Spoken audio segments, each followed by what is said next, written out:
আছে। প্রথমে কি হয়েছিল?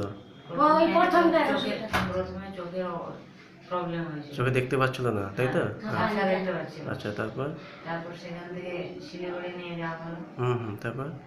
সেখানে ডাক্তারবাবু বললো যে এটা তো চোখের প্রবলেম না, এটা তখন লিখে দিল সিটি স্ক্যান করতে। আচ্ছা, দিয়ে? আমরা সিটি স্ক্যান করলাম। সিটি স্ক্যান করার পর ডাক্তারবাবু তখন বললো যে রিপোর্ট দেখার পর বললো এটা ব্রেনটে কি জন্য একটা হয়েছে, ব্রেনে টিউমার হয়েছে।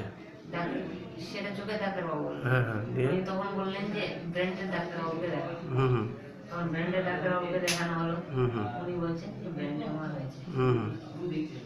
তারপর পেশেন্টটা খিচুনি হচ্ছিল, খেতে পারছিল না, বিছানা সবসময় পড়েছিল, উঠে বসতে পারছিল না, হাঁটতে পারছিল না।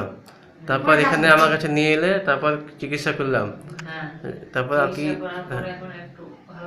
আচ্ছা, চোখে দেখতে পাচ্ছে ভালো? আচ্ছা, বেশ। আর আগের থেকে উঠে বসছে, খাওয়া দাওয়া করছে, হাঁটাহাঁটি করছে? বেশ। জাইতুন তেলটা খাচ্ছে? আচ্ছা, ওটা কি আরো ভালো আছে, তাই তো? ঠিক আছে, ইনশাল্লাহ অসুবিধা নেই, নিয়ম করে খান। জাইতুন তেলের সাথে কাজ হচ্ছে, তাই তো? আলহামদুলিল্লাহ।